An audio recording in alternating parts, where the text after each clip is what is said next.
Welcome back to my channel TechGetter Official. In today's video, we will learn how to install the latest version of Python. Firstly, open Google on your browser. Then click on the search bar and type Python latest version and press enter. You will see several results, but click on the first website, which is python.org. This is the official website for Python, so it is always safe and trusted. Once the website opens, you will see a download button on the homepage. Click on Download Python 3.14.1 or whichever version is the latest at that time. Now the file will start downloading, so wait for a few moments until it completes. When the download finishes, click on the setup file to open it. A Python installer window will appear on your screen. Here, click on Install Now. Before clicking, you can also check the option Add Python to Path, which helps you run Python from the command prompt easily.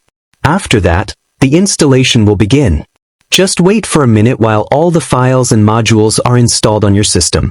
Once it completes, you will see a message saying, Setup was successful. This means Python has been installed correctly. You can close the window now. That's it. Thanks for watching.